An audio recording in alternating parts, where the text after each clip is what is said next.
400. So we can't put more pressure on the HVAC system, but still less than 100 AQA would be a good thing. It comes under good. For that, we take care of filtration. We have well filters, 15 is available. Prior COVID, we used to have 8, and now we have double jump into that. Lot of other filtration, UV filtration has come up, PHI is there. Many filtration technology has evolved. Even if someone sneezes inside the office, we have the capability to filter it up to 99% is what we are now talking about. All the leading corporates, who are into office segments, we keep changing the filtration also at regular intervals, so that whenever there is upgradation, we get the upgradation.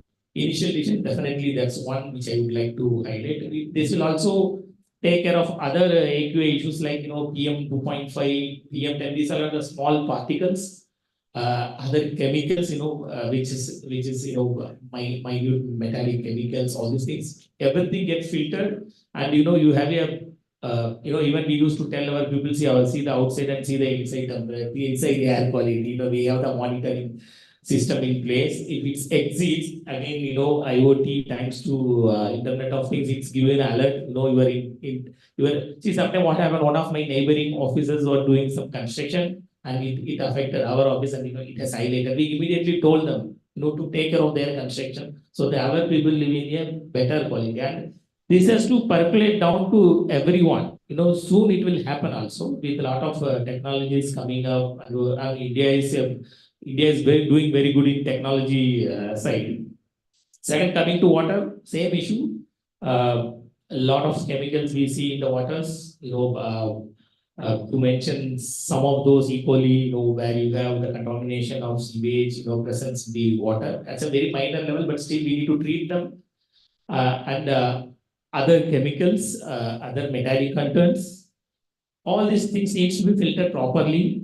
And this everything can be again connected to the technology factors. We need to have a good pump room setups. We always have, discussion why you need a bigger pump room, just because we have to have such a filtration system in place to cater the smart people, because we have to create a smart offices. If we take care of air, water, then you are completely avoiding, the health related issues. Your employees are, employees well-beings are taken care. Then we also look at, when it comes to wellness certification, we also look at window wall ratio. We try to get the natural light, but again, we have some challenges. You cannot bring more natural light because it will increase the heat energy. Then the HVAC system goes up, then it will affect the sustainability. So we have to do a nice balance between everything. And finally, getting into the EV, which government is mandating, and we are most of the people started doing it. Avoiding carbon emission. Even the offices which have 5 basements, 9 podiums, within the building itself, you have a lot of carbon emission. So getting into EV, providing the bicycle usage, promoting that. All these things will again taken care in the initial stage, because you need to give the space. Solar, it's one other area, stormwater drainage. All these things have been taken care in the initial design. So there is a conflict always come why you are using most of the spaces. We are using the spaces because we have to be more smarter, more energy efficient, more sustainable. So that's the data. And the balance is the key word I will take up here, and that is what is always the conflict with the designers and the client. So with the stress on the budget and the ROI by the management, how can the design strategies work around the cost optimization? I would like Mr. Raja to please elaborate on that. Cost. Yes. Cost is a very sensitive issue. Whatever may be the cost per square feet, it may be 1,500, 3,000, 5,000, or the client always feels the cost is going up. But if you want a better product, you must spend good amount of money or right amount of money. Of course, you can have economize the entire design by using in the material, in the services which are there, in the finishes, because the basic major cost goes in the finishes. Like if you use Italian marble, the cost goes up. So the finishes will play a very important role. So you need to economize on various aspects of the entire trade. And to begin that is right, it starts with the planning itself. Because there is another cost factor which is the property which the client has bought. So which is very high price. So he wants to optimize the use of that. So maximum number of people he would like to accommodate. Of course, it has certain,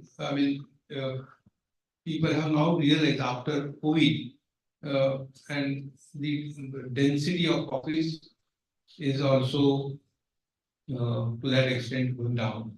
So it is not become very dense office.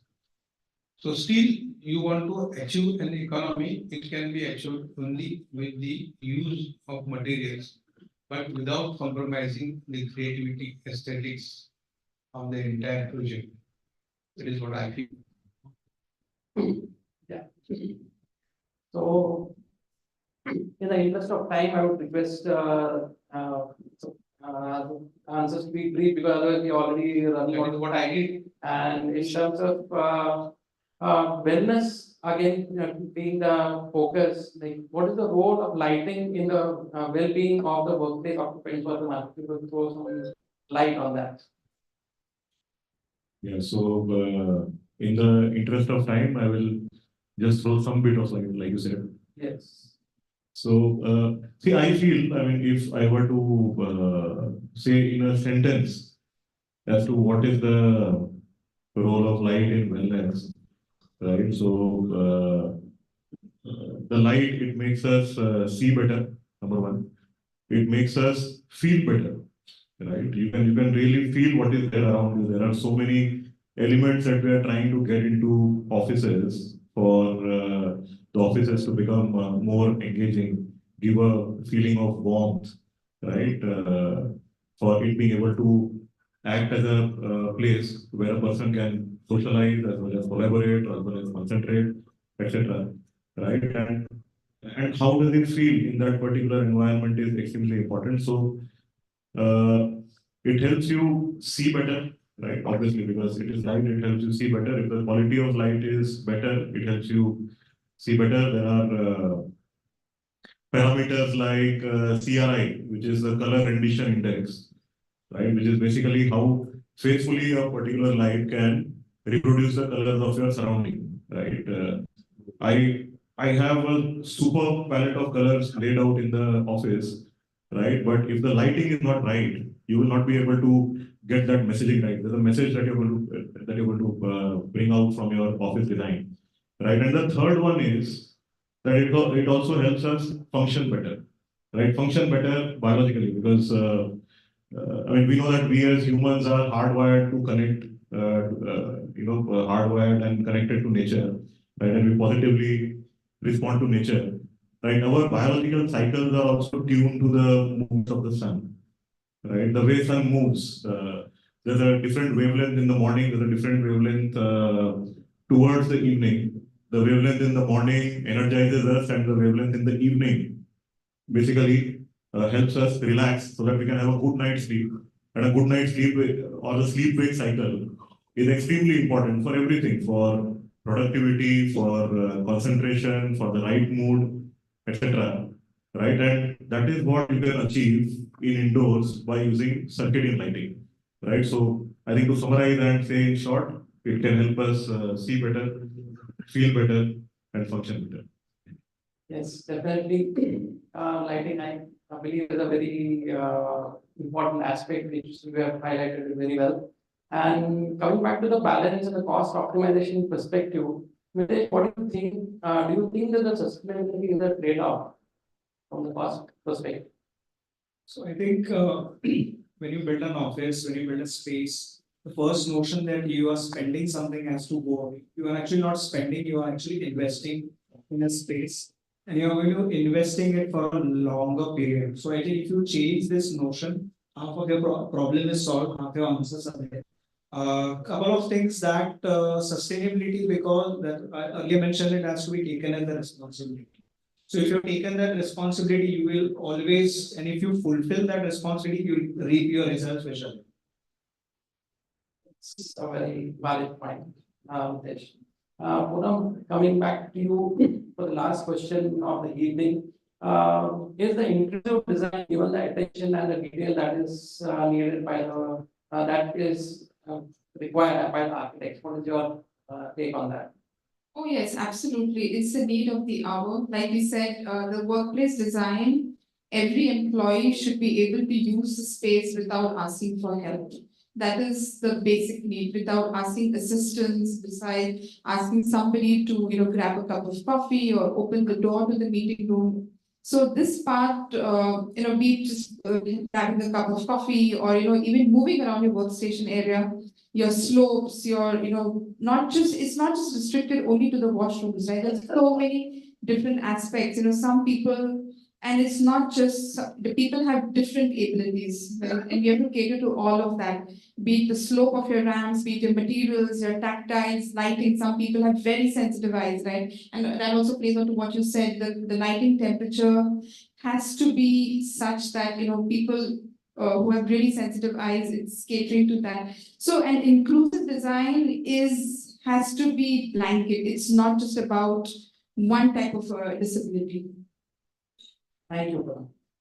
So to conclude, addressing the need and the dynamics of creating the next gen workplaces requires a holistic approach that integrates flexibility, technology, wellness, collaboration, adaptability, and the engagement of the workforce. So I thank you all for being a great audience, and I thank you all the panelists for giving your valuable time for this out of your busy schedule for the insightful conversation. Thank you very much.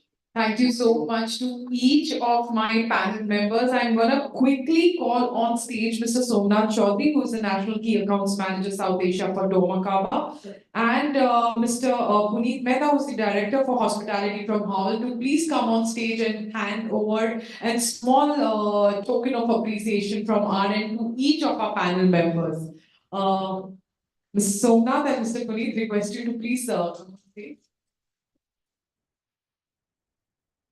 Thank you so much, panel members, and Hardik, really, despite the crunch on time, he pushed every single topic he had on it, and he got the speakers to share their insights on it. Thank you so much, Hardik, for the wonderful moderation.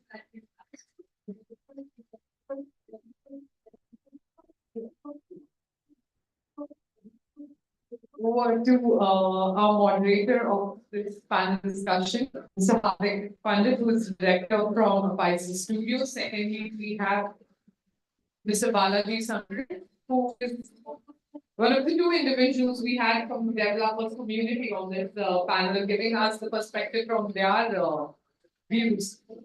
He's the Vice President for Services at Prestige Group. Thank you so much, Mr. Balaji, for taking your time. We next had Mr. Dinesh Gada, who is the Senior GM at Brookfield Properties. He heads a lot of the design discussion. I had an opportunity to speak to him before the panel discussion and mentioned so much about upcoming technologies like BIM. Next, we have Mr. Poonam Kothari, who is the Director at M. Moser Associates. Thank you so much, Poonam, for giving us your time, sharing your thoughts with us. We next have Mr. Raja Chavan, who is the Principal Architect at Arch Designs.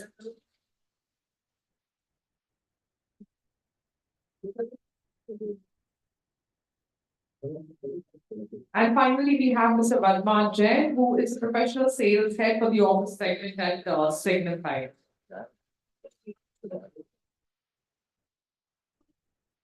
With this, I'm so thankful for Such a beautiful conclusion to the first opening panel discussion of the day. Thank you so much. We quickly going to jump into our next sessions, and actually I'm going to request Mr. Sat Chaudhary to stay back on stage. Dormakaba is one of the industry leaders in security systems and gateway segments, and it's amazing to see the portfolio that they have put in. And with this, I'm going to quickly call on stage Mr. Somnath Chaudhary, again, who is the National Key Accounts Manager with Dormakaba, to quickly take us through the portfolio of products that Dormakaba has in lineup for us. Thank you so much.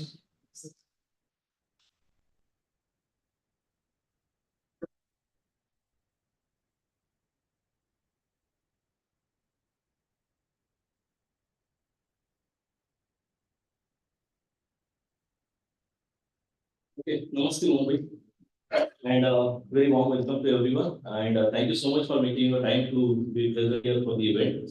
And I will just take quickly the innovation that Dharma Kaba has, and Dharma Kaba is known to everyone for years. So I will be presenting the products which are recently launched and are the next gen projects, next gen products.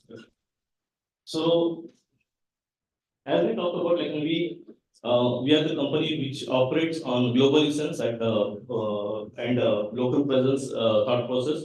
So we generally design our products which are suitable for the local markets. And the basic philosophy that we follow is like, for every place that matters, we design our products which will fulfill requirement at every place. Okay, so as a Dharma Kaba is a global organization where we carry experience of more than 160 years, and we are spread across 130 countries with our staff strength of 16,000 employees. And the patents that we are holding are 1,800. Those are listed internationally as well as in India market.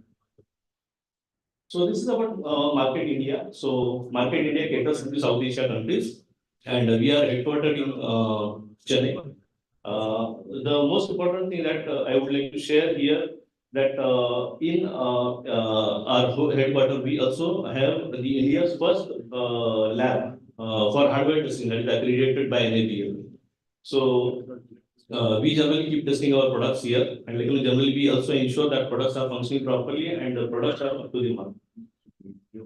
Okay, so when it comes to getting into the market and supporting the customers and supporting the end users or designers, so we have a team of experts. So where we also have a marketing communication department, we have a product management department, we have a business development department, but also something that's very important for architects to design their projects, or for project management consultants to get the projects executed, or for the end customers to have the facility smooth functioning. We have got various departments like architectural specifications. So where our team understand your requirements, what are the requirements of your project, and accordingly we will design the specifications for your project that we provide. Project management team that generally ensures that support is being extended at a site during execution of the project.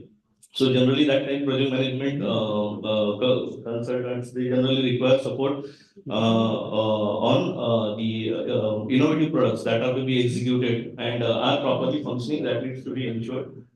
For end customers, it is very important that we have our service division. So to ensure we have a warranty period of 1 year, and after 1 year, what about the products? So we have got our whole service division where the products are being taken care and we ensure the products are functioning properly.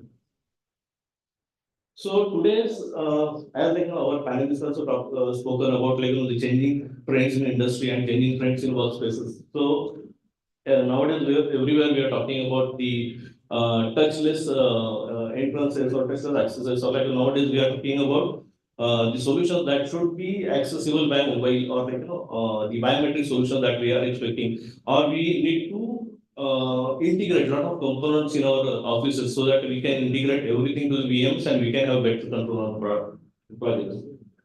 So to start with the product line, to start with perimeter security of the building, these are some of the new solutions that we have, so that I will give you presently.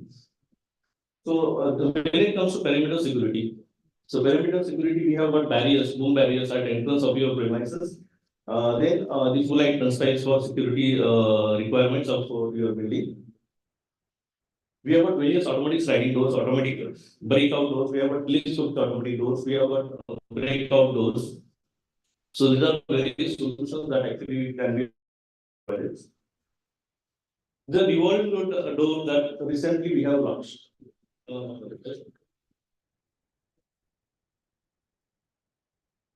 The revolving door that we have launched recently, you will be able to see the most aesthetical product that we have, where we are not digging into pit.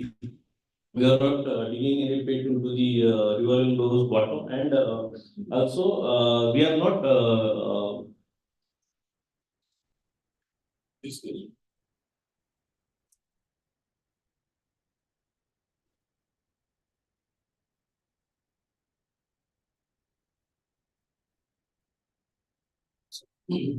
Okay, so when it comes to revolving door, we are not digging into a pit, and also we are not creating a canopy to hold the uh, mechanism, motor, reverse pulley or return pulley. Instead, we have launched a revolving door that has got just a magnetic levitation technology, and the mechanism is only 550 mm diameter, and that is also installed at ceiling level. So nothing is visible on floor as well as at ceiling level. Okay, we also have the revolving doors that are secured and can be used for security requirements. Yet we can provide you the larger revolving doors, where we can give you the larger diameter revolving doors whenever we require. So 6.5 meter, 6.25 meter revolving doors also that can be provided.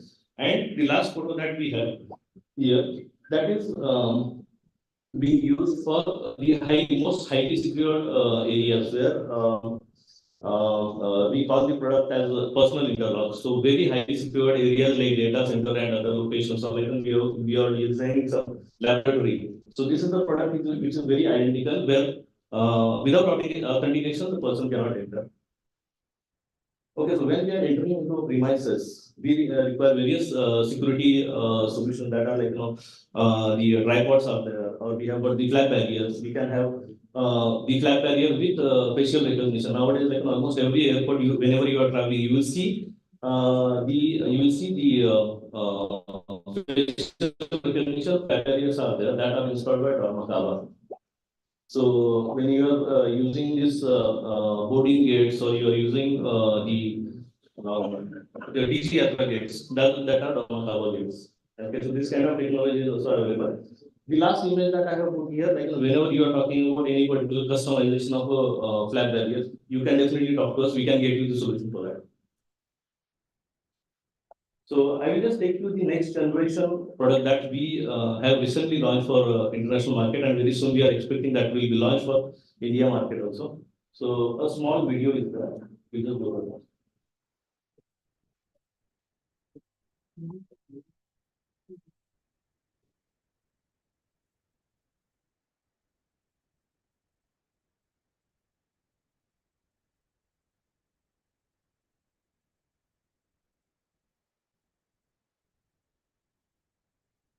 The Argus V60 offers the smallest footprint of any optical turnstile in the market today.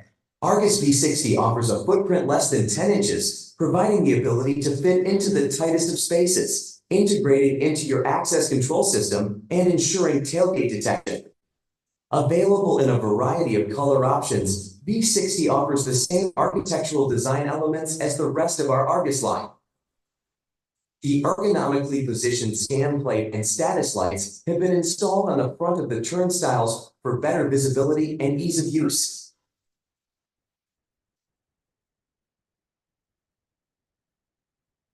Current optical turnstiles in the market detect passage using horizontal and/or vertical sensors that capture an array of roughly 15 to 30 points. This can create blind spots within the sensor array that lead to false alarm triggers or unrecognized tailgating attempts. Argus V6 offers a position. Using vertically positioned sensors, the V60 generates a more complete sensor capture, while Dormakaba's SenseLib analyzes the shapes of the array to differentiate between multiple people or objects within the lane. Pairing more detailed sensor information captured by the V60 with SenseLib is what allows the V60 to effectively differentiate between a true tailgating attempt, a person carrying a large bag, or two people walking closely together.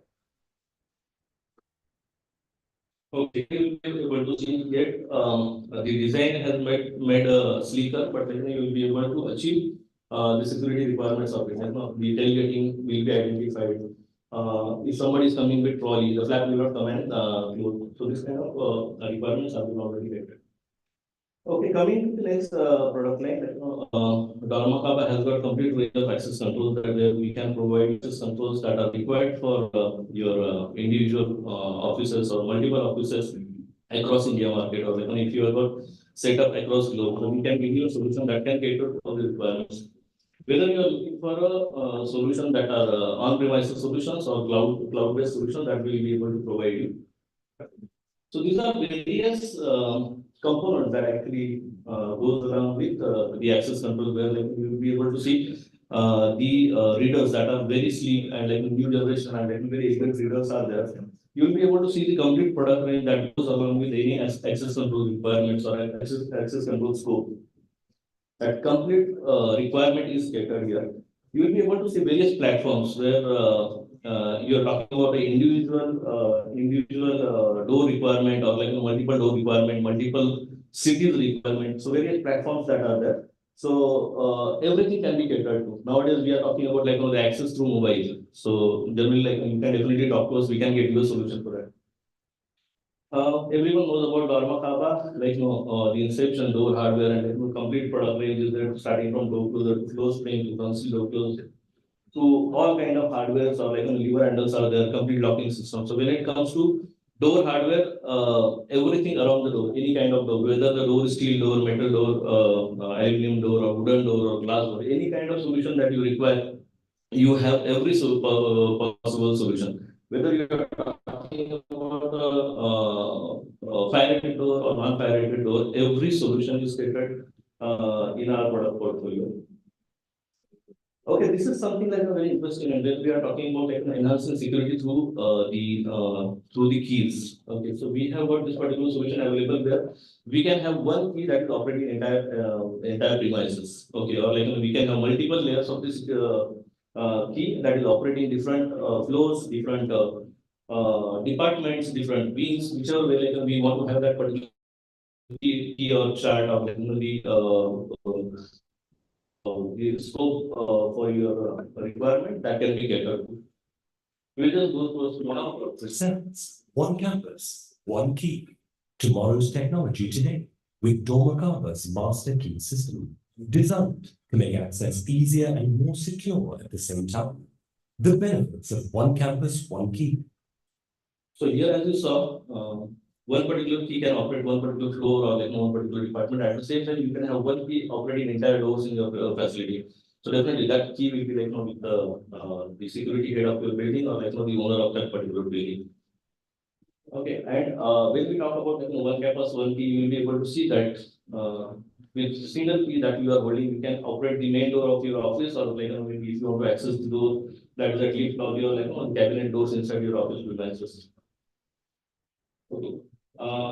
In earlier panel, actually, we saw we are talking about inclusive design. So, like these are some of the views of the requirements that can be catered to. Like when a person coming on a wheelchair, it is very difficult person to operate wheelchair as well as the doors. Okay, so here we have got a solution. This is complete solution where like the person will have to just wave a hand. Okay, when he reaches the door, and door will open automatically, and that is kind of ease that we provide. When he enters inside, there is complete security. Complete solution is there. So this solution is available for sliding door as well as swing door. Okay, partition that we have. So complete glass partition that we have, that we can give you for the acoustical partition as well as single glass or double glass partition. Both things are available. Even if any of your design requirements talks about like curvature or like any particular area where you want to have high aesthetical requirements, definitely we can design that for you. Okay, this is about sliding folding partition. I will just quickly take you through the video. So this is the animation for fully automatic partition. Here you will be able to see how seals are going towards floor and ceiling, and it covers the gap between panel and the floor. Okay, so here we can see that we can have both the panels like opaque as well as glass, and we can have combination at places. Okay, here you will be able to see the panel that should be moved manually, and the seals that move automatically.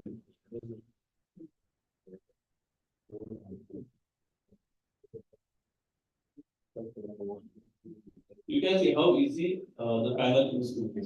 That is how the product is designed. Okay, this is something new. That will particle. The entire particle gets into the field. So on either side of wall, there is nothing that is required.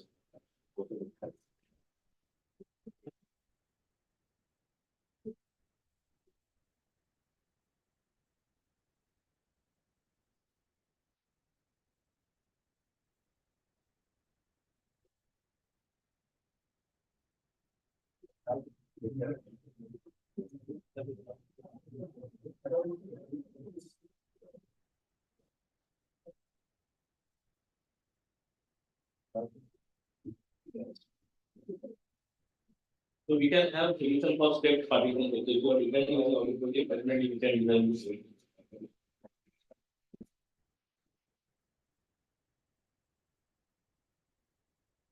And this is about our SDG contribution to the nation's sustainable nation's goals. So we are contributing to almost 9 goals. And I would request each one of you to visit our booth, where we will be able to share more details of every solution you need to look into. You just can see scan this QR, and we will be able to get to our website. And thank you so much for your patience. Thank you.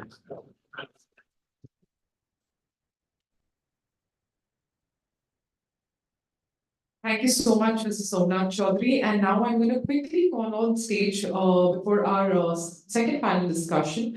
Mr. Amit Verma, who is the ASC from Mumbai at MRF Vapocure Paints. He'll be quickly here to guide us through their portfolio of products that they have for us here. And he's really excited to address the audience here today, please.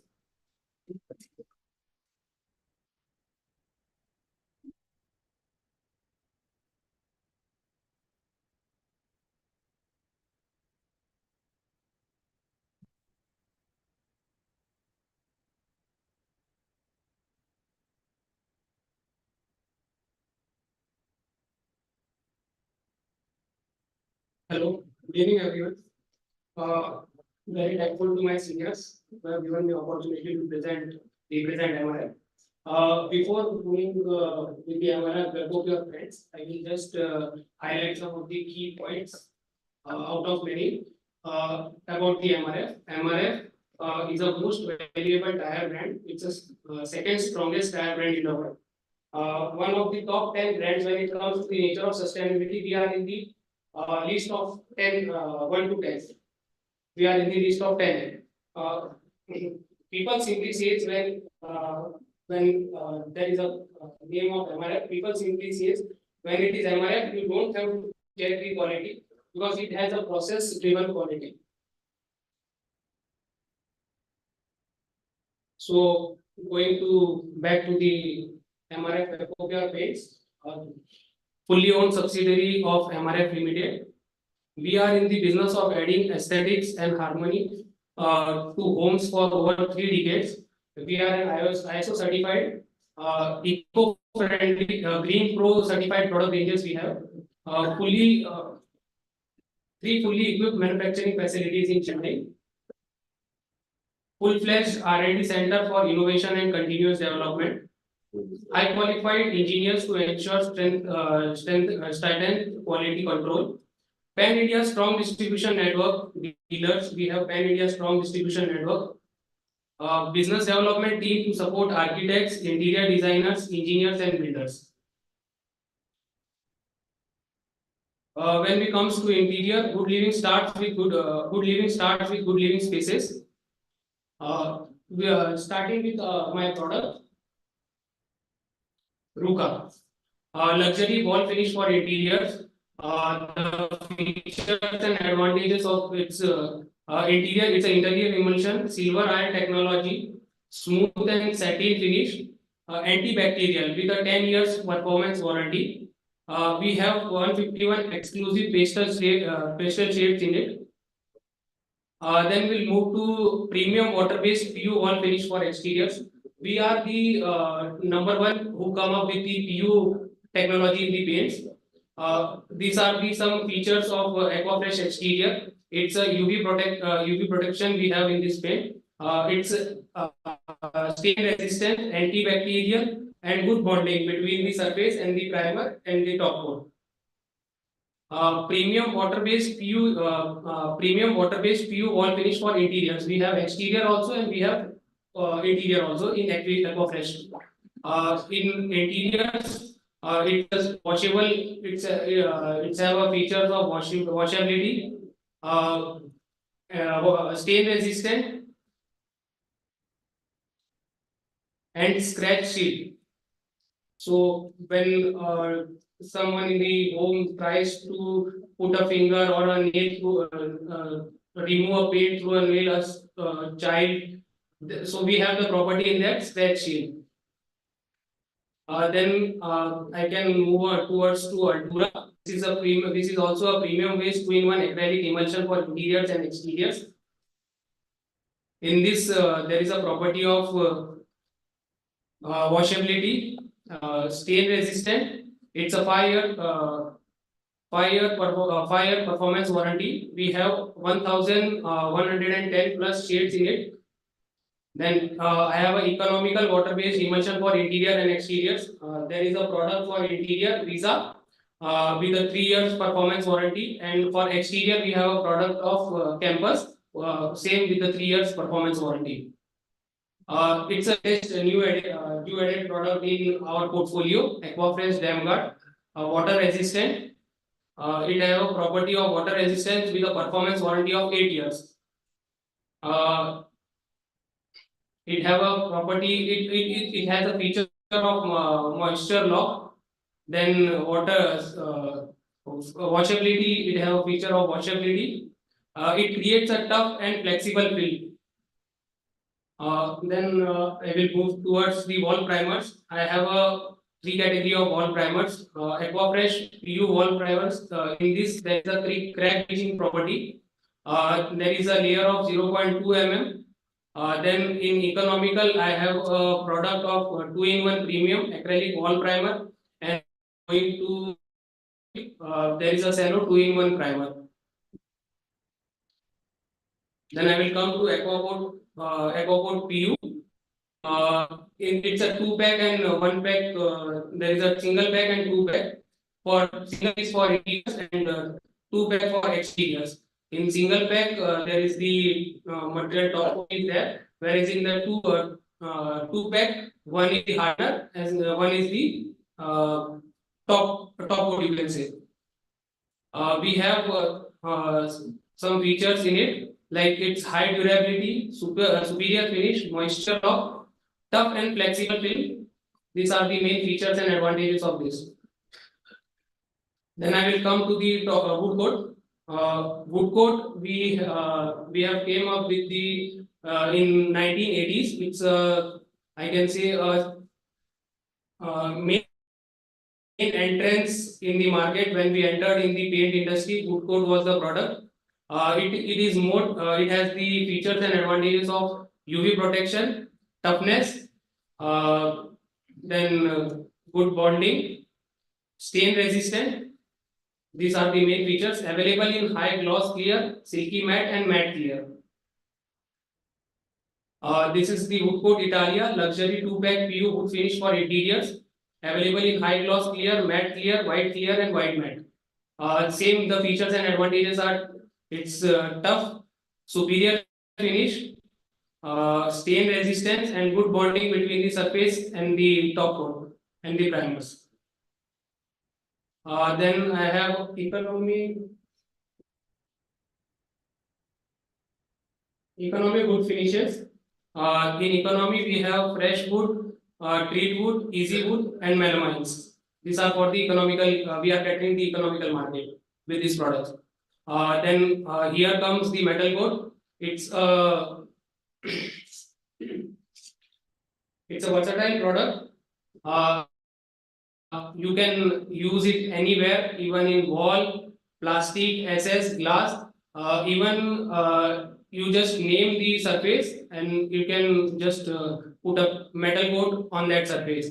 Only the primer differs.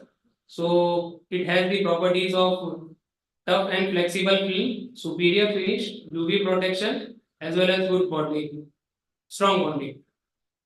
Same with the metal coat plus, metal coat and metal coat plus have the same premium multi-purpose two-pack clear and pigmented top coats. It is metal and metal coats. The features and uh, stain resistant, antibacterial, washable, and it have a property of extreme temperature versatility. I have a product which is catering to urethane, which is the economical multi-purpose economic two-pack PU pigmented top coat.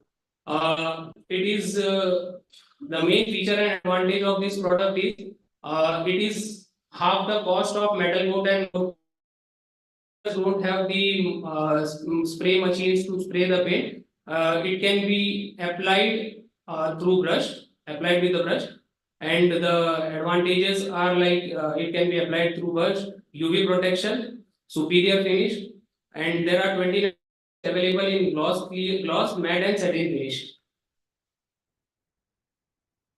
There are other multi-purpose finishes, acrylic superfine, specta, epidec. Normal, it's a specta PU enamel, where the PU focuses on the product aesthetics. A normal enamel, it takes around 16 to 18 hours to dry, but in specta PU enamel, after application 8 hours you are done with it. Then I have a product catering to Zameen. It's a two-pack PU floor paint for paver blocks and concrete floors. Again, there is the different advantages are it have a strong bonding. Then I have a product with product for glass coat, two-pack PU finish for glass. These are the recent iconic projects I would like to show. Amma Memorial at Marina Beach, Chennai, where we have used our product new wall coat PU. Markaz Knowledge City at Calcutta, product used Altura metallic coat. Suspension Bridge, Punalur, Kerala, product used metal coat. Then another iconic is 30-feet idol of Pramukh Swami Maharaj, leader of Swami Narayan at Ahmedabad. Product used acrylic superfine, 1K metallic gold finish. How we support? In terms of support, I have a business development team. We provide free sampling, project paint previews.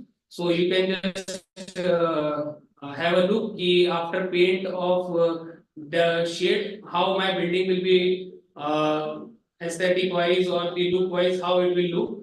And in terms of logistics, we have 5 RDCs, 40 plus sales depots, strong channel network with dealers and distributors.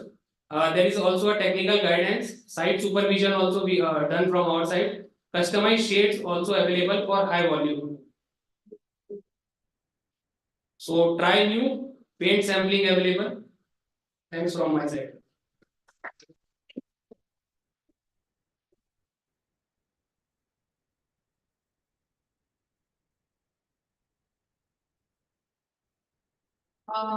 We next move on to the second panel discussion of the day, and this one is honestly a very interesting one. And I personally take immense pleasure bringing on each of the panel members discussing this topic because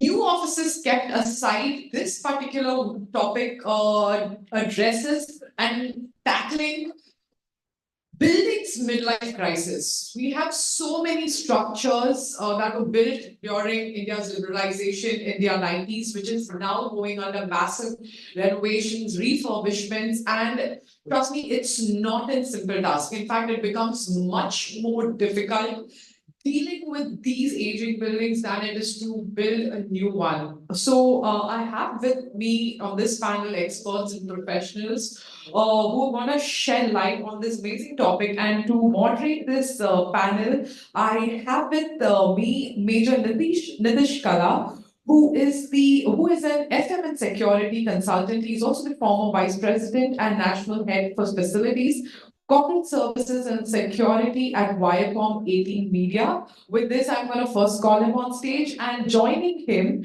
is architect Alhad Gore, who is the principal architect at Beyond Design Architects and Consultants. We also have Aman Malhotra, who is the head for facilities administration and infrastructure at Piramal Enterprises. We also have Mr. Navinder Nara, who is the head infrastructure facilities and ESG at IC Finance. Joining them are also is also architect Sabarnode, who is the vertical head for corporate interiors at Edifice Consultants, and we have Captain Sudeep Ghoshal, who is the head administration and infrastructure for Reliance Capital, and finally joining this team is Tanmay Khare, who is the head for administration, human resources at Pidilite Industries. You notice that we have a lot of members teamed into the facilities and infrastructure segment, because I honestly believe these are the gems and the individuals who manage the building for its entire life cycle. And it's just amazing to have this crew here, and I'm quickly gonna hand it over to take this forward. Major? Yeah. Okay. Thank you. Please, the panelists. Thank you, Rashmi. Because no, they have to get it all but one only basically. Good, sir. Good evening, everyone. Thank you, Rashmi, once again. So we begin. We are running late. We are over an hour late. After the very interesting panel discussion, which was the first one on creating next generation workplaces, we move to the second panel discussion, which is upcycling workplaces, tackling of buildings midlife crisis. So many buildings in the modern world, particularly the big office towers that make up much of the square footage of cities across India, things start to get shaky around the 40-year mark, or in some cases even earlier. Workplace professional and consultants, the midlife crisis of an office building. Mechanical systems get rusty, heating and air conditioning units scrap out, windows leak and crack, systems and technologies get outdated. The building themselves remain structurally sound, but the infrastructure within them starts crumbling. A recent study from researchers at the New York University Stern School of Business and Columbia University Graduate School of Business projects that the impact of remote work and aging spaces would lead US buildings to lose close to $500 billion in value by 2029. The commercial real estate industry has an opportunity to transform these properties and to do so in a way that can be more sustainable and faster than building new ones. Existing towers often occupy central locations in cities and downtowns, making them even more desirable when the right attributes and amenities are present. What's more, repositioning aging buildings can help retain both top-tier talent and talents. Which brings me to my first question, and my first question is to Alhad. What are the required interventions to reposition aging buildings to compete with new towers? Let's first understand what are the issues that we face when we are repurposing the building. There are a couple of issues that I have written down. So sprinklers is something that a lot of old buildings don't have. Typically buildings before 2016, when the new NBC came in. So when we approach a old building and when the client says, no, I want to have sprinklers in my building now, it becomes an issue because having a sprinkler system in an old building means you have to build the fire tank, the fire pumps, jockey pumps, run the line, and do the distribution of. It sounds very easy when I'm saying this, But with typically with old buildings which have normal slabs and beams, today all the buildings have PT slabs and flat slabs. And with no shafts in the building, dedicated shafts, it becomes a daunting task for architects and consultants to have the sprinklers. That's number one. As I said, shafts are many times either less or not there at all. We also have a lot of old buildings, typically 30, 40-year-old buildings, when the shaft concept was not much at all. Shafts were only for washrooms. There were no services shafts in the building for LV, for sprinklers, for all other shafts that we normally have now. Openable windows is again a issue because you either have full openable windows or there are certain buildings where you have a full glazing but no openable panels. So smoke extraction becomes a problem and that needs to be catered to. A lot of buildings are not handicap friendly, so how to mitigate the ramps, how to make sure that everybody who's going to occupy the building is happy is something that we need to look into. Waterproofing can be an issue at many times depending on the location. Sinking of physically building sink over a period of time, that becomes a problem. Subsoil water is also a problem a lot of times. Plumbing lines, as you rightly said, rust. So those need to be looked into.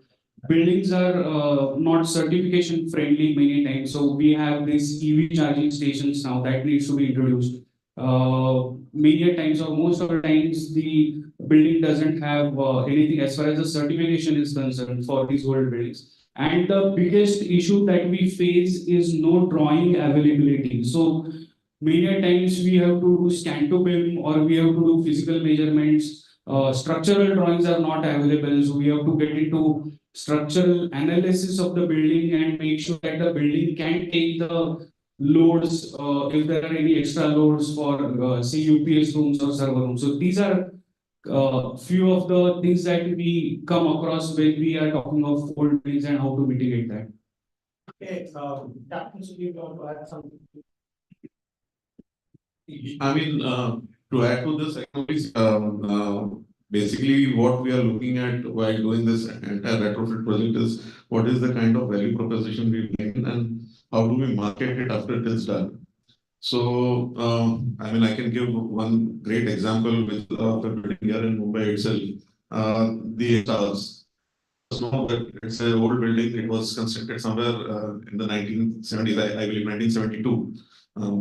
Famous architect Jack Aronstein, right? I believe, yeah.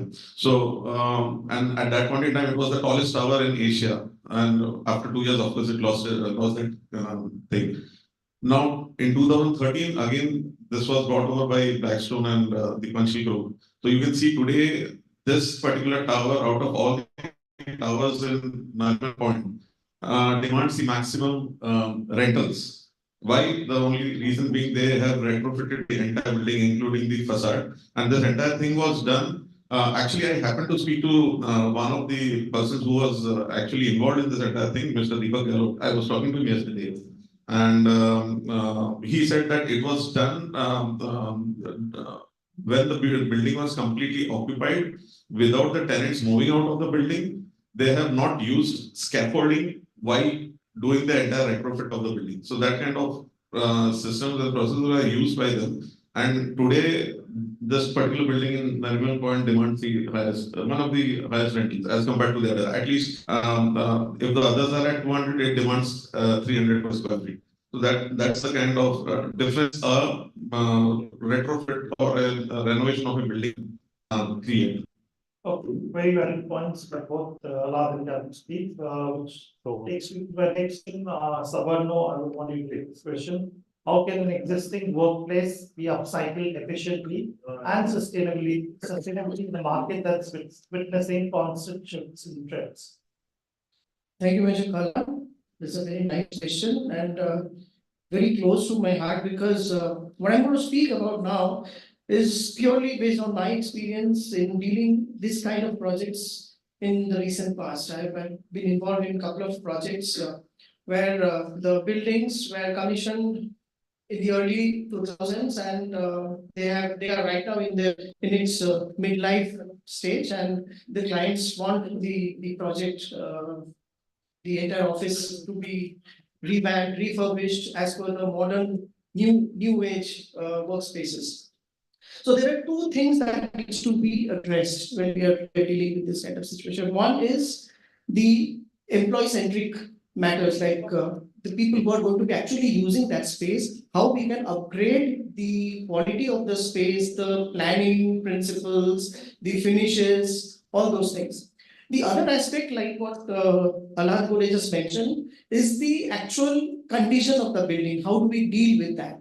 So to start with that, what we have realized is that, like I mentioned, half the times you don't get adequate drawings available. If the drawings are available, those will be blueprints, so those are of no use. You literally have to get the site, digitally surveyed, not just for the structure and the base build, but also for the existing services. Because when we're talking about sustainability, we also have to see whether we are in a position to reuse any of the existing services that's available in the building.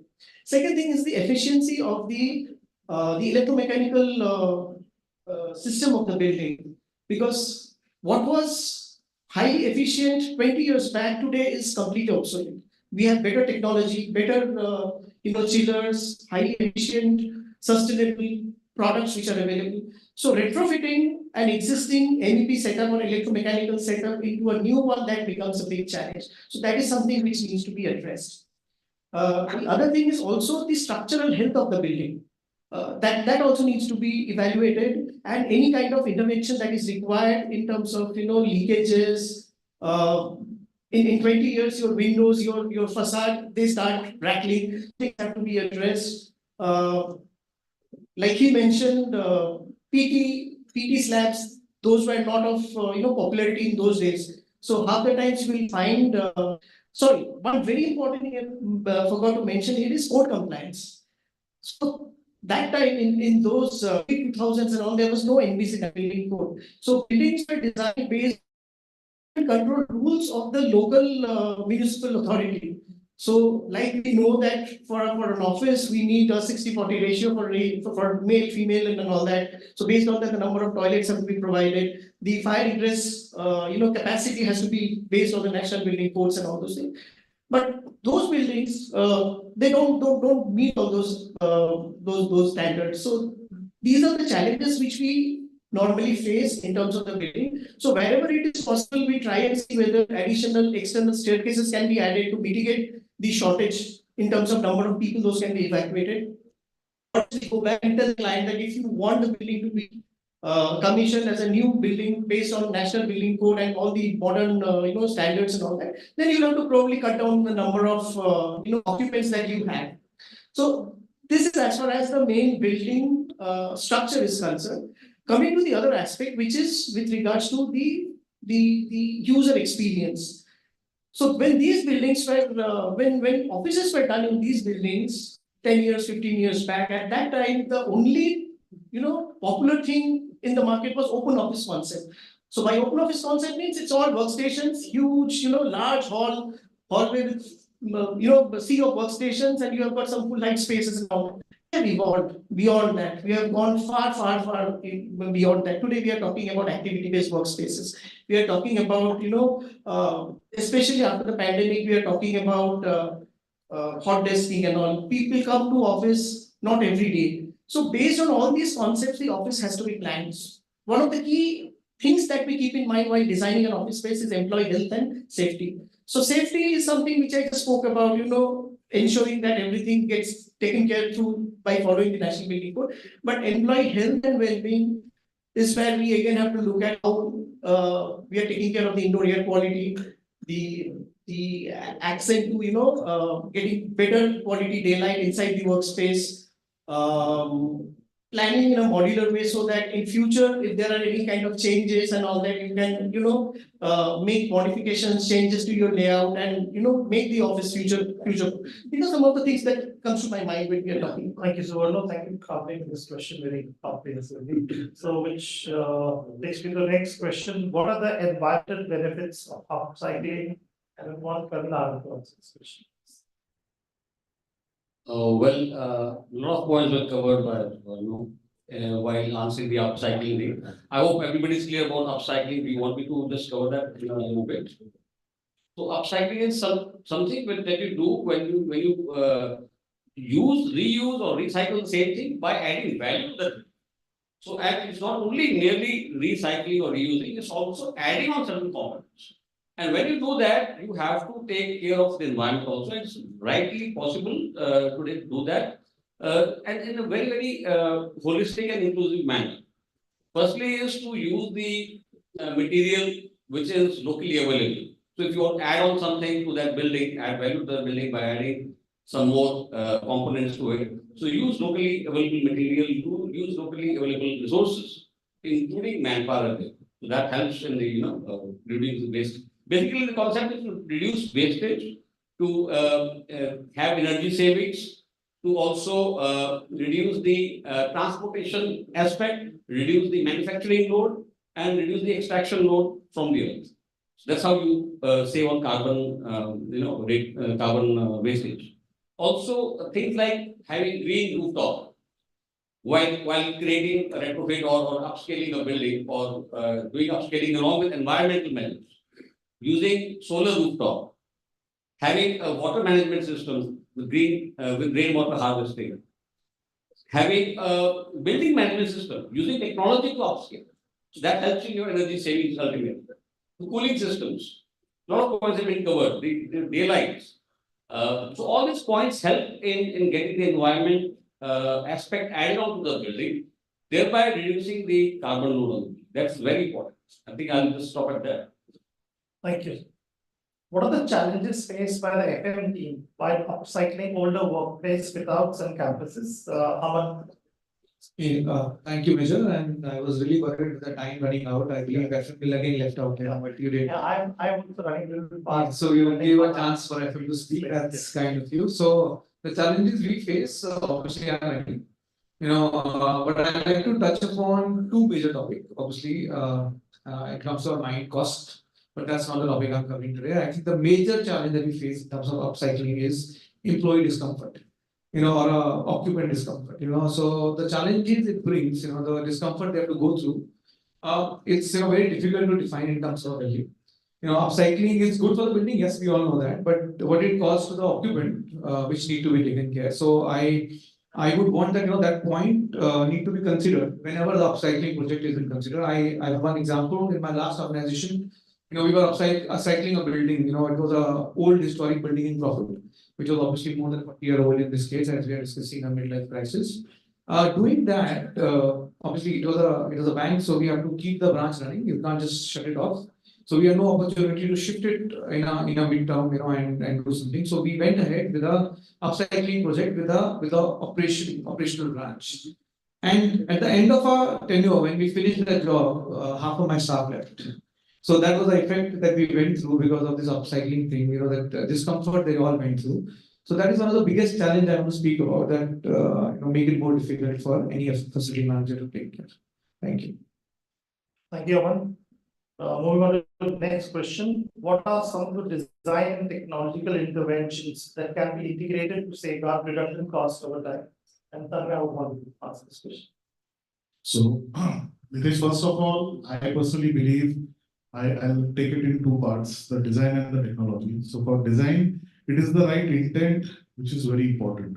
We've come across designs which were full on with partitions, full partitions to open office concepts. And now we decided, we say we need to design offices which are more agile. Agile, why? Because we are coming up with term or terminologies day in, day out, Gen Z, Y, ABCD become agile. And that brings us around the very basic concept of how do we play between certain basic concepts of design. Precisely the light perspective and the air perspective, because these are the two factors which contribute the most to the cost of any operations of a building. So better linkage between a balanced combination of daylight and artificial light is what precisely comes into my mind.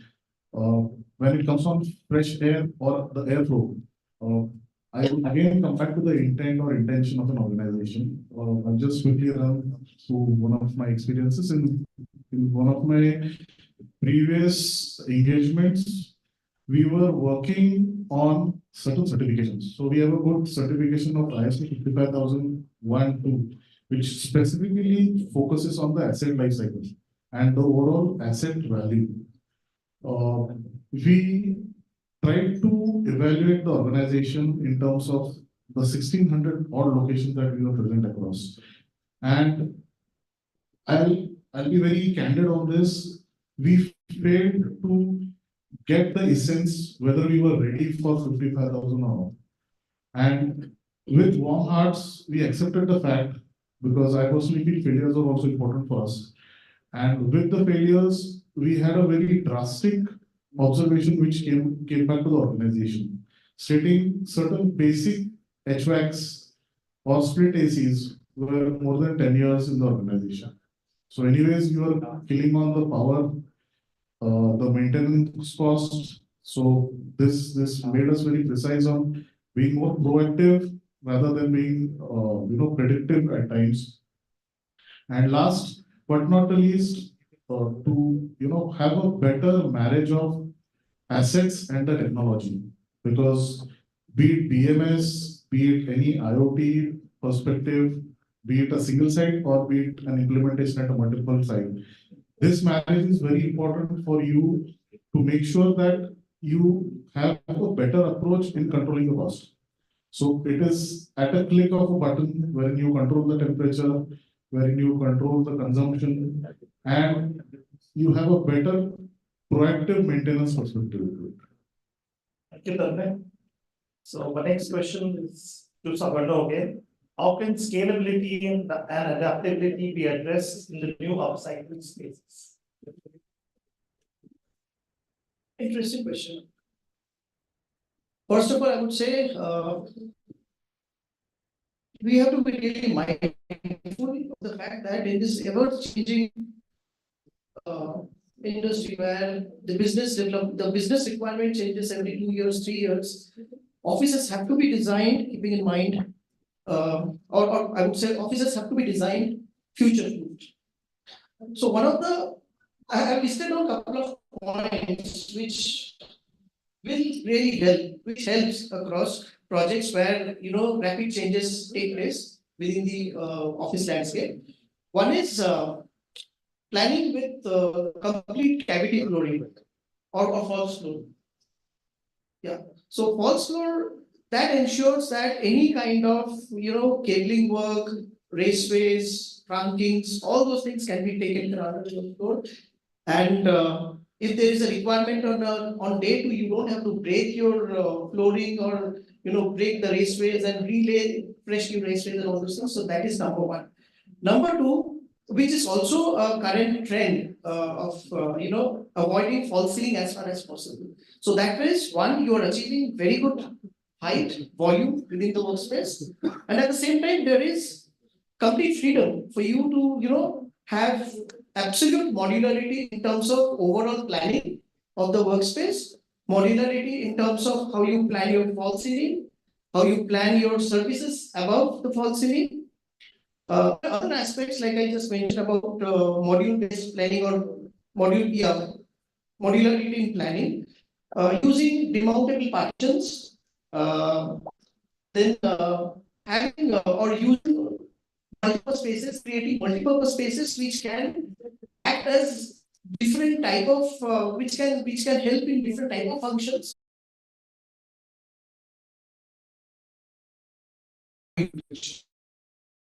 Thank you for that. But one of the factors which I think is very relevant here is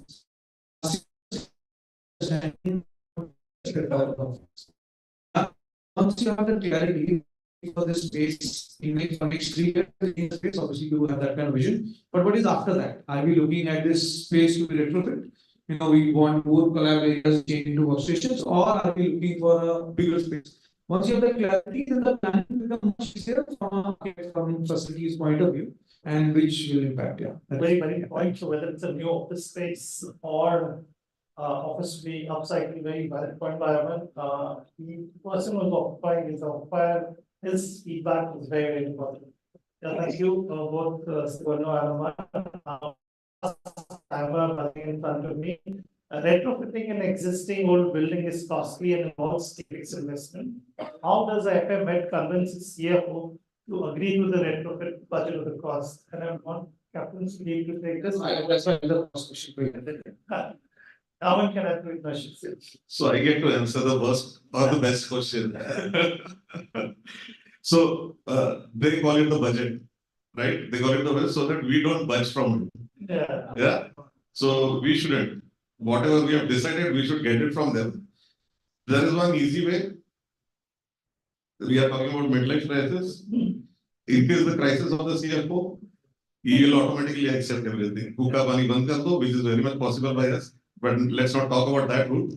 That's the easier route, and that can be implemented once the actual route doesn't work. But going by processes, I would say that we need to have a very compelling business case to be provided to the CFO or the senior management, whoever is going to take a call, and it should basically cover the long-term benefits of doing that retrofit project. Maybe the ROI, which is very important to the finance guys, and next would be offers the value proposition and the strategic value that it will bring after doing this. So, I mean, you do a cost benefit analysis, you quantify the cost, you work out and go back to him and say that the various possibilities of reduction of cost in terms of energy, in terms of operational efficiency, in terms of equipment, uptime and other things. Then next comes the ROI. So you calculate your ROI based on the cost benefit analysis that you have done and present it to him in the way that he wants it to see it, whether it's in the form of IRR, whether it's in the form of NPV, because they love those jargons. So it's better to give them those jargons and get the money out of them, right? Next, I would say don't create a fear factor, but at least showing the risk factors that are involved in a old building, especially maintaining an old infrastructure wherein there are chances of equipment failures. At times, it will become an emergency. I mean, you will not have control over it, and it becomes an emergency. So showing that perspective, showing the perspective of the safety hazards which are there and which can cause it can be fatal, it can be injuries, a lot of things can happen. So showing that perspective of the risks that are involved. Then, of course, next I would say is about the good part of it. Once the project is done, the marketability of the property increases. The tenant will be ready to give higher rentals. So he will be able to earn out of it. The entire life cycle also increases by another 10-20 years. And probably also some of the factors wherein nowadays like someone mentioned, we need to comply with certain standards like the NBC standards or maybe other local governing standards which are there. So in case we don't, then again there are risks of legal as well as regulatory issues. So we need to because they may not be aware about it, we need to update them about the same. And finally, I think we should have buy-in from all the senior management, all the stakeholders, basically, whether it's the senior management, the employees, and to the extent even if board members are required to give a go ahead. So I believe once you have all these things with you, and then you go and submit a plan to them, it should not be a big issue to get the money out of it. And I think the CFO will somehow get aligned to your thought process. I'll quickly add. Yeah. I think first of all, we should also have belief in the fact that this is deserving retrofit now. Moment you have belief, automatically you start thinking. And the next point is also you should be able to think through from the aspect of the different departments who are function there. Once you make up a case, and then I'm facing this light problem in our office in JP Nagar. So the building is old. We have a choice either to stay there or move on somewhere else. So here is where I learned these aspects, and you can utilize all this. ESG is one place you can easily today. ESG is important for every company. So you can easily mold your thoughts and beliefs into that side. Also, from the point of view of employees, how far they are spread out from the office. Like we are on that Sakinaka road, that metro road. So if that is so, it's easier for all employees to come to that place. So you build a case in a way which has Vishal Rao, it's more acceptable to the whole marriage. So I'll just add what I said. Precisely if you yourself are convinced, yeah, on the facts, on the analysis that you've done. I have had an experience wherein it becomes very easy for you to convince your CFO. And in propagating this concept, it is not a cost, it is an investment in the asset. Yeah, so your employees are the ones who are getting you all the profits. Your employees now have a platform to speak about, and your employees are the first ones to be heard. So if that concept is clear, this convincing becomes a very easy journey, is what I have experienced. I agree with all of them. They have really said it. Yeah, it's about your belief. If you agree that this is what is required, then you'll find a way. Whether it's EHS, whether it's ESG, whatever, you have to use a formula. I'm sure there's a way. So that's possible. Thank you. As sir said, the second of March for employees. I think we are bang on time. We have 30 seconds left. I'll open it up to the audience. I think we can take one question from the audience. Anyone has any questions you want to ask the panelists, or they just want to ask? Anyone can answer. Please, any one question. We'll take one question from the audience. Anyone? No questions. I hope everyone is awake. Hello. Yeah. Just want to, I mean, if it is a closer statement. Yeah. He says that, we shape our buildings, and then the building shapes us. So I think that's what we need to talk about, our belief and, whether we want to go ahead with doing this or not. I think it's a very relevant quote that I can. Yeah. So with this, we wrap this up. Rashmi, over to you. I was very fast. Thank you so much. Thank you so much for having this. I'm going to quickly call on stage Mr. Vardhaman Jain, who is the professional sales head of the segment from Signify, and Saurabh Das, the head of projects in hospitality and his business, South Asia from Hackley, to hand over this quick token of appreciation from one of the panel members here. So that time less, you all actually tackled with one of the most important topics and so beautifully. Actually, so first I would love to hand it over to Major Nitesh for so beautifully taking up this panel discussion and directing it. Thank you so much, Major, for taking this up and being with us here.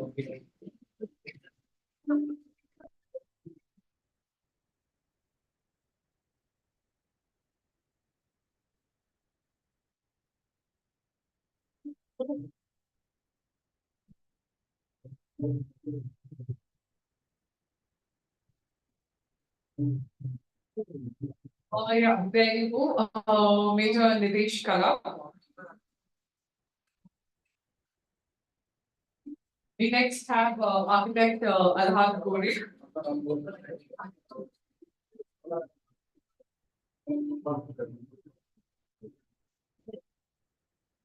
We also have next Mr. Amal Malhotra, who is the head of facilities and administration and infrastructure from Piramal Industry. We next have Navindan Narak, who is the head of infrastructure and facilities and ESG at ICICI Home Finance. Navindan Narak.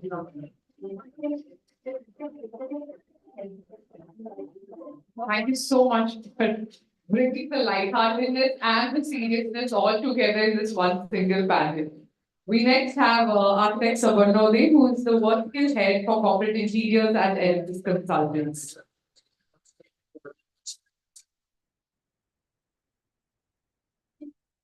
We next have Captain Sudeep Ghoshal, who is the head of administration and infrastructure at Reliance Capital.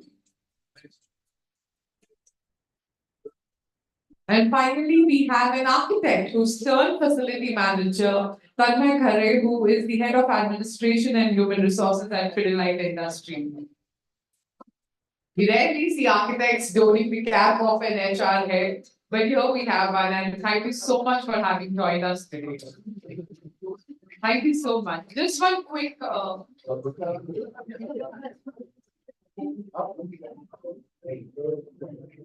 With this, I'm quickly gonna call on stage Ashish Pachpohar, who's the regional manager West for projects and hospitality at Western India from Hathway, to quickly just tell us about the company and their services and the products that they have for us here. So, Mr. Ashish, if we can have you here.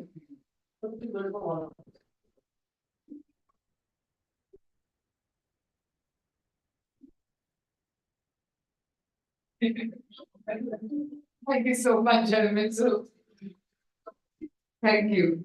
So, here I am going to quickly hand this over to Mr. Ashish Pachpohar from Hathway.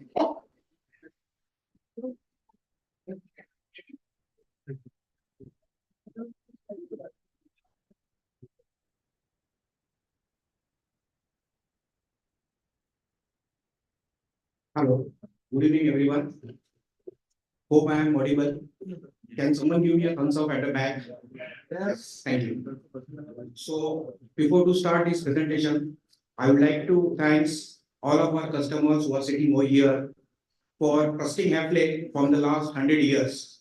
So today we can proudly say we are the 100-year-old company, and this 100-year we have achieved. Last year we have celebrated our 100-year anniversary, and it is possible just because of your trust and support. It wouldn't have been possible if you have not got any support from you.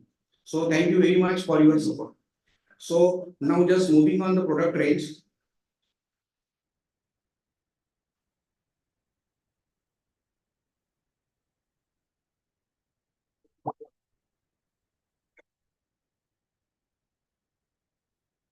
So at Hapley, we provide holistic solutions for interior spaces. So when we talk about holistic interior spaces, means we are supplying all category of hardware, all solutions for our Hapley customers. So it includes our door solutions, sliding solutions, automatic doors, furniture solutions, and kitchen solutions. And then other appliances, lighting solutions, surfaces, and water solutions. So if I talk about the door solutions, so all my door solution includes door automatics, sliding door solutions, wooden doors, style door solution, glass door solutions, and sliding movable doors. So when I talk about the door solutions, so it includes my door automatics. The automatic picture, automatic you can see from this picture. We have different types of automatic fittings in our range. We have sliding fittings. We have swing door automatics also in our range. So when office entrances, when we discuss about, so at least sliding fittings provide operational functionality, durability, which transfer your office space to aesthetically. So this is our sliding fitting which can be used for your entrance. So this is our range of style doors. In style doors, we can supply door closers and lever handles and lot of other products which can fit into this design element. So we have slider walls for the conference rooms. These are our glass slider walls. These are all without frames. We can supply you with frames also. And in solid surfaces, we have sliding folding partitions, and this sliding folding partition can go up to a height of 17 meters, and it is available in different dB level. It starts from 44 dB to 58 dB.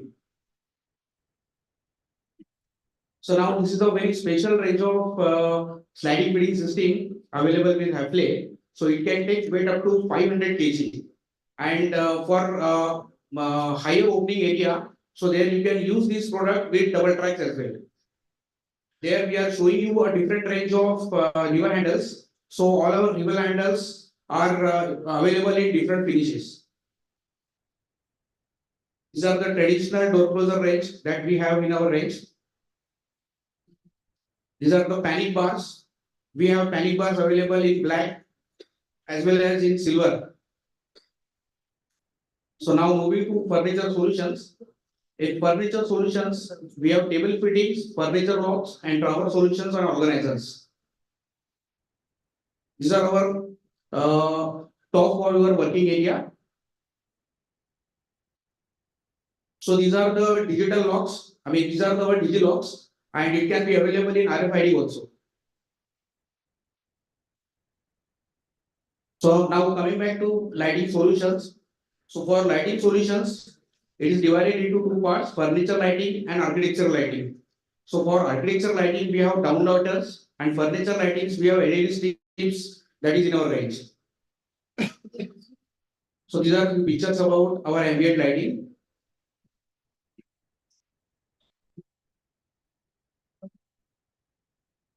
So this is our hero product now. So we are getting a lot of inquiries from the architectural federations about these pantry solutions, and we are supplying pantry to many corporates. So our pantry solutions includes drawer solution, waste management, and sink faucets. So you can see these drawer organizers also, and the countertop over that the big hob. So this is the waste management system that can be arranged. And these are the faucet and sink. It is available in different color that can match up to your countertop. Then talking about the appliances with Hafele, we have complete range of built-in appliances, that is dishwasher, coffee machine, and kettle, that completes your pantry range.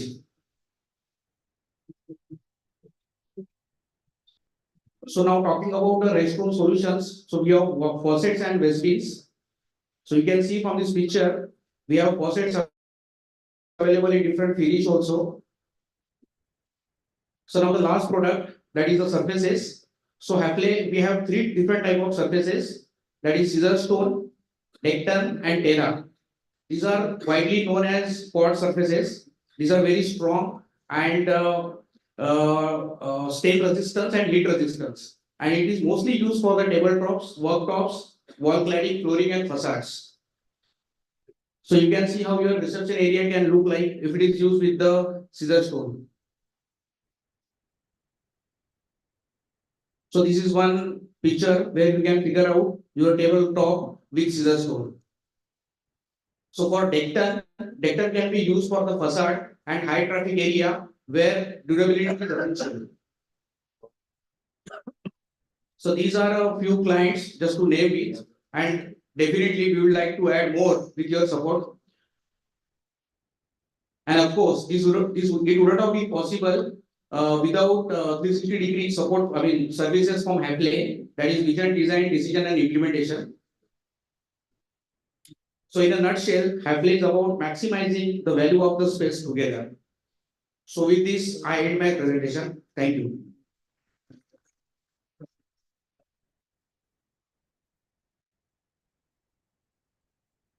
Thank you so much, Mr. Ashish. Now we have the final presentation of this, panel discussion of the day. And I am going to please hold you for just few more, because this one is about this new kid on the block, which is the flex spaces, the co-working spaces, the hybrid models that I've set in. This field and this segment of workspacing has been a very new disruptor, and they have completely change the way a workspace functions and how even companies function. So to take this up, I am calling the moderator of this panel discussion, which is titled The Changing Nature of Work and Workplaces, Mr. Rajiv Sharma, who is the Vice President for Facilities at Citco. Joining him is Ali Haider, who is the Associate Architect at Architect Hubby's Contractor. Joining him is also Colonel Karthikeya Malali, who is the Regional Head for Occupied Projects, Project Management at CBRE.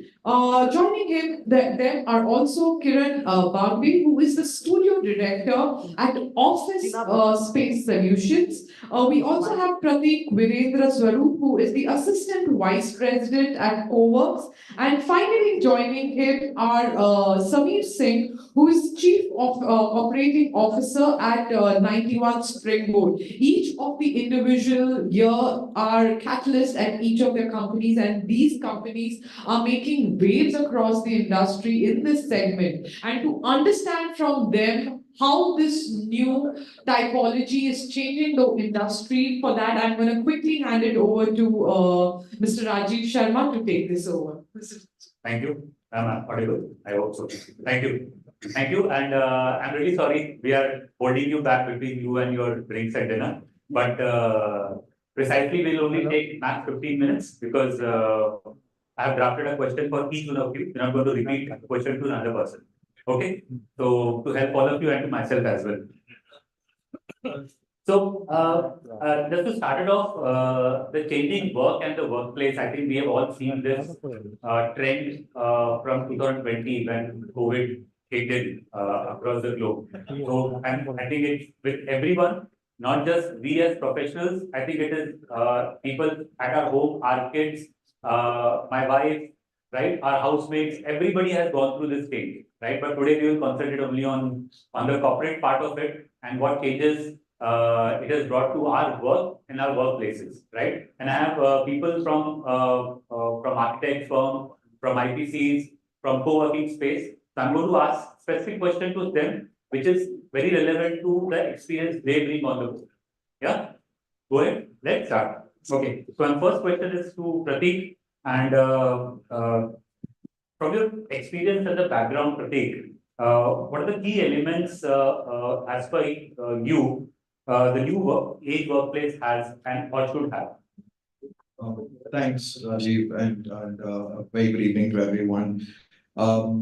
Also, thank you for the opportunity to allow me to share my insights on this topic. To respond to your question, Rajiv, I think the new age workspace typically emphasizes on flexibility, on collaboration, on employee well-being, and technology. So I think these are the four sort of spectrums. And to answer your question on elements that one is sort of seeing, I think the first one would be open layouts, right? I think that's something that has come up in previous panel discussions as well. I think everybody would agree that the sort of traditional cubicles has moved out, and what you see now is layouts that allow or promote, if I may say, discussions, collaborations, communications of employees, right? And what this has led to is now you have shared workspaces, you have large communal spaces, and just these comfortable lounges, right? From a design point of view, and I know that there are certain experts here who will talk a little bit more about it, what you're seeing is seeing accessibility as well as inclusivity as a focus. So, for example, being able to move a wheelchair around. What you're also seeing is modular furniture, which is agile in nature, right? So you can quickly sort of rearrange that and add to the flexibility of the space. I think two would be technology integration, right? And obviously a lot more than just good speed internet. I think a new norm has become video conferencing. I think everybody would agree when you do a meeting today, there's always somebody joining you remotely. So that's become a new norm. We're seeing a lot of collaborating platforms coming in. I think apps as well, right? I think most co-working companies today, if they don't already have one, are working toward a great app to bring in seamless experiences for their customers. I represent Coworks. We have a beautiful app which allows people to do a lot, within the building. And this could be using app as an access. It could mean, helping you park your car, booking your meeting rooms, get a cup of coffee when you're in that meeting room. So there's so much happening there. I think a third element that we're seeing is, like I mentioned, well-being of the employee. And then again, I think what is happening in the co-working space as well is standing desks, ergonomical furniture. You're seeing a lot of natural sunlight coming into conversations.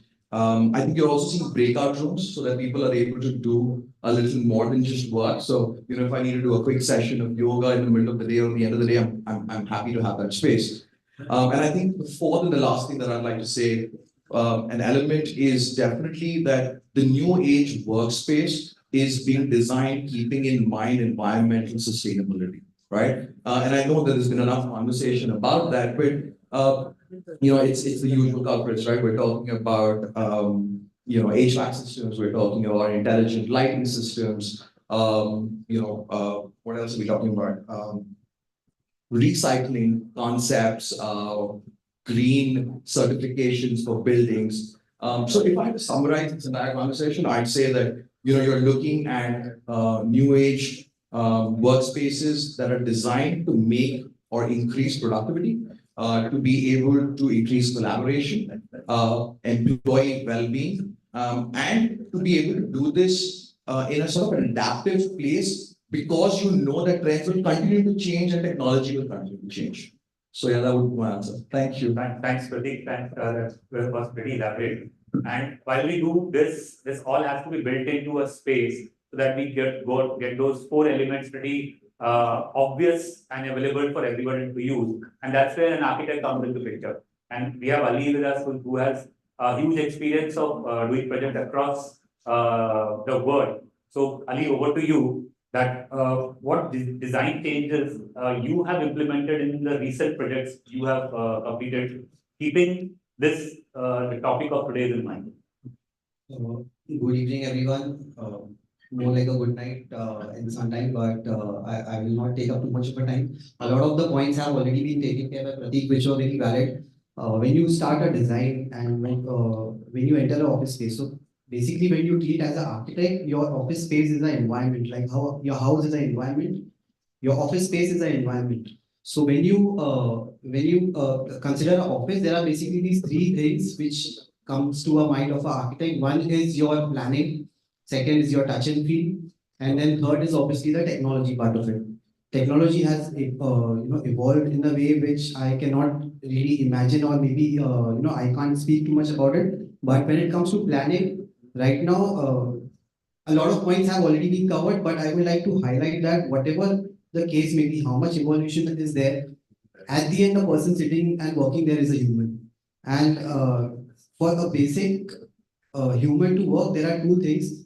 One is the comfort, and second is the need, the need for to be belonged over there, which is a point I think in a hybrid workspace where you are flexible in your workplaces. So what happens is at times you are sitting in this workstation, at times you are sitting in that workstation. When you're working in shifts, so you tend to lose the feel of a belonging when you enter office. So that education of a mindset that is still to be involved, here, because when we work with our clients, we get briefs of a space where it has to be flexible. But to be honest, it is still a lot of time for at least in our country people to accept the fact that you will have half the people sitting at home, half the people sitting in office.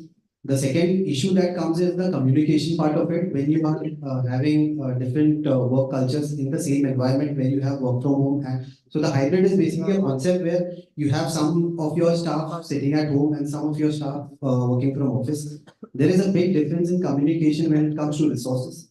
Like if you're sitting at home, if you're sitting on your laptop, you might not have an internet connection. Like technology, eventually, how much ever you evolve. Like we were discussing when the first presentation started, there was no sound. So technology might have their own issues and glitches, but as a human, the person working there should be happy. He should come. He should feel that he wants to go to the office. So when you come to the office, you need to have a human engagement. You need to have community involvement. So a lot of projects that we've done, where Pratik rightly said about breakout areas.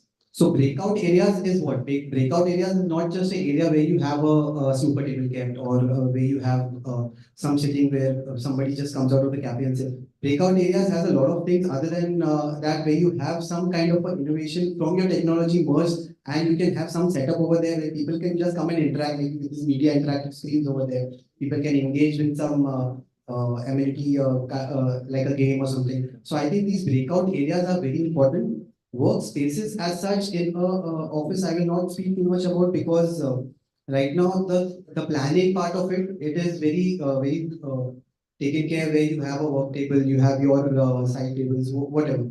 But there are other aspects like you have a smart locker system that has come up where different shifts people come, they still feel that that is their locker. But eventually, what will happen is at the end, when the other shift comes in, they punch, they feel that is their locker. I am pretty sure a lot of people know about it. So those kind of elements involved in a design is very important.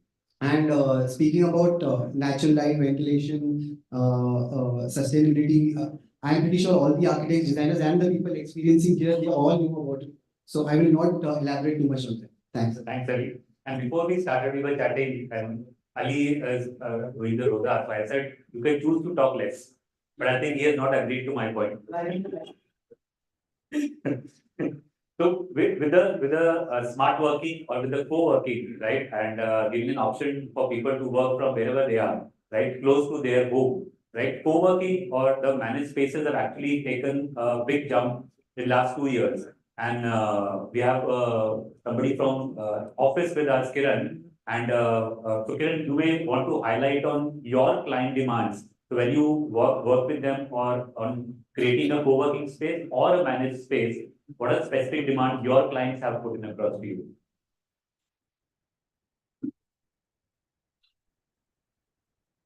I think quite a few demands, I would say.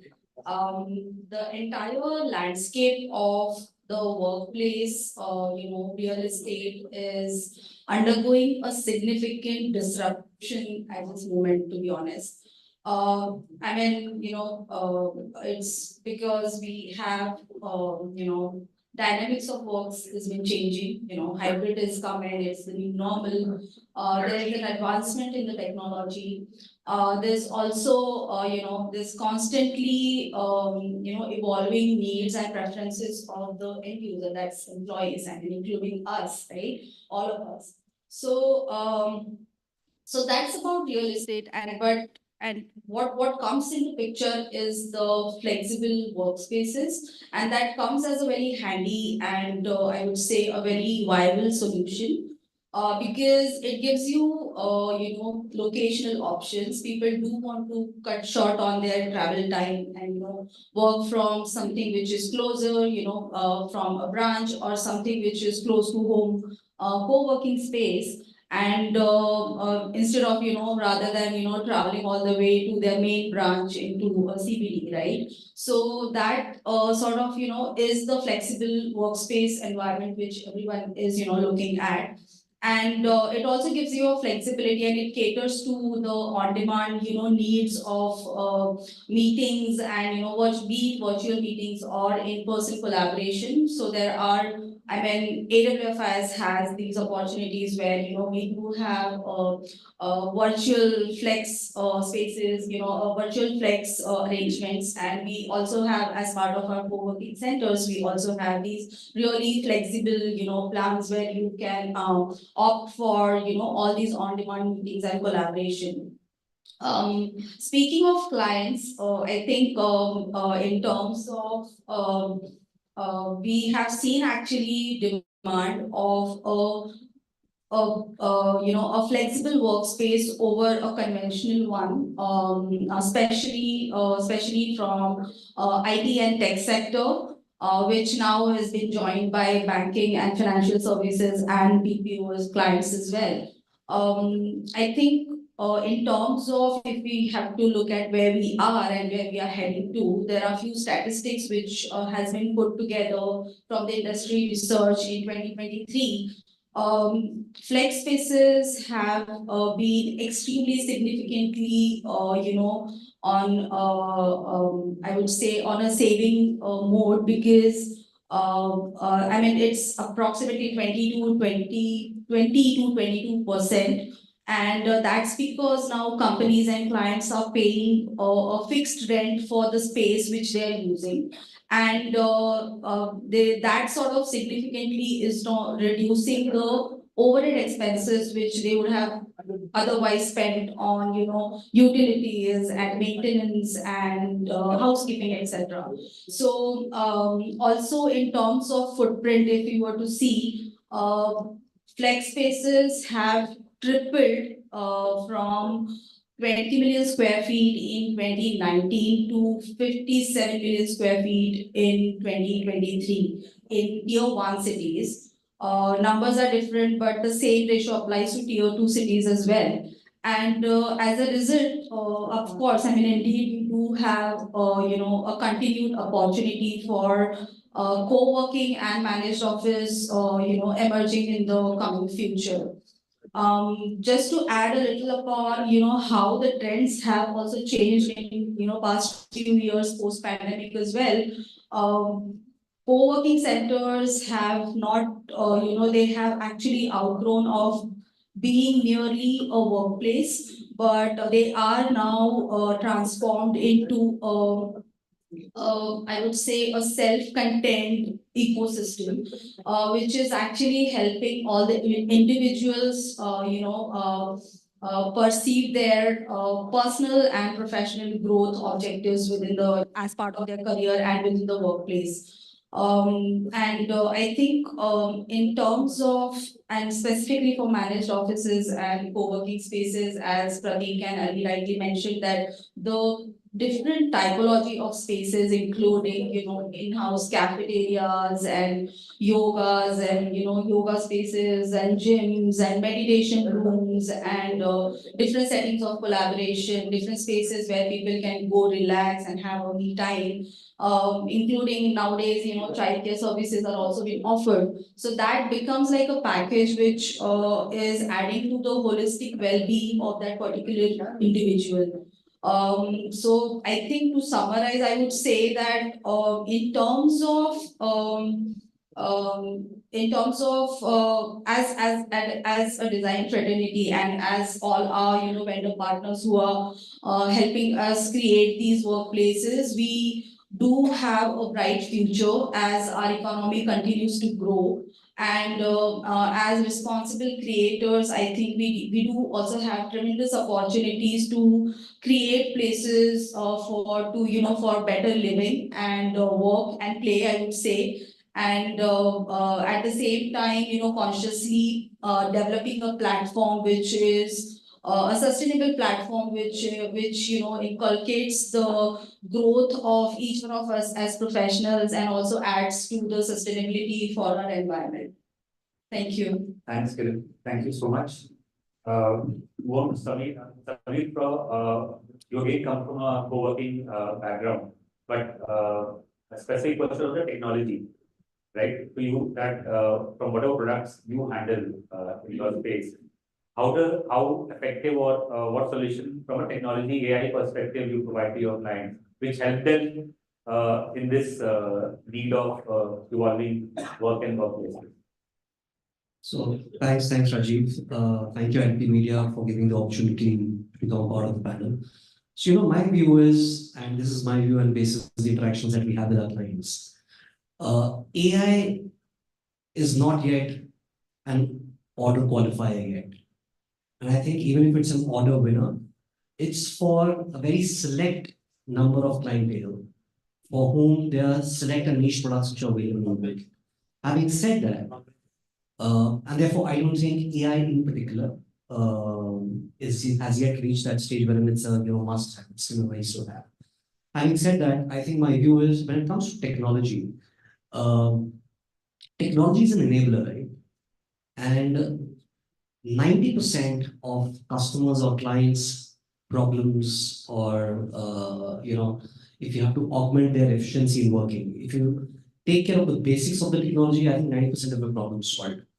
And when it comes to taking care of the basics of the technology, I think you have to keep in mind the processes that you want to execute, which enhances ease and frictionless process for customers. So let's say, for example, for us as flex operators, you have on-demand products which are available on multiple distribution channels. How easy it is for a customer to book that, and how seamlessly does it flow into your system so that when a customer arrives at your center, all that individual needs is to be directed towards that working desk, and he can plug and play and start working instead of going through the friction of producing a KYC, looking for the reservation, etc., etc.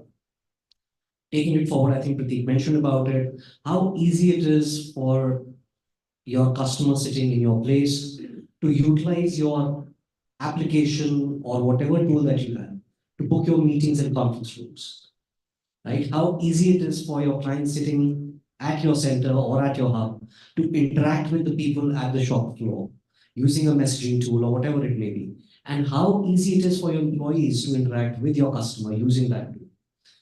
So I think if you take care of these basics, you would have covered 90% of your customers' issues or problems. So I think we talk about AI, etc.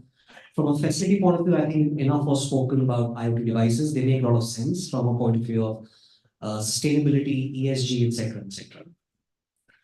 Another, I think, an important aspect of technology which we are seeing benefits the experience for the client is use of technology in the entire design process. You get an RFP, you feed in your numbers, how quickly you're able to turn around test fit layouts, how quickly are you able to turn around customized designs as per the RFP that you got. And I think AI and technology over there benefits a lot. Virtual tours for your clients so that they are able to come and visit in spite of being at a remote location. And even for us, it's an effortless filtration if somebody's already taken a look at your place to the virtual tours. I think where AI makes a lot of sense, and with AI, what I mean is machine learning, deep learning, etc., is for us as operators or us as organizations or companies, because there's so much of data that is being utilized today, either on your CRM tools or through the messaging chats, or so there's so much of data that's available. If you're able to harness that, clean it, sanitize it, put it into a data lake and run analytics on it, I think we as operators can benefit a lot from the AI technology to lead more strategic decisions which are backed up by data. So that's my view overall from the perspective of the client as well as the operators. Thanks, Amit. And see, howsoever technology implementation, there has to be a human behind to manage everything, right? And that's where our last question is on. And that's for you, Karthikeyan. So, is there a need for managers to learn how to manage their team in such fast-changing environments? Thank you for saying this is the last question. I think I got of interest.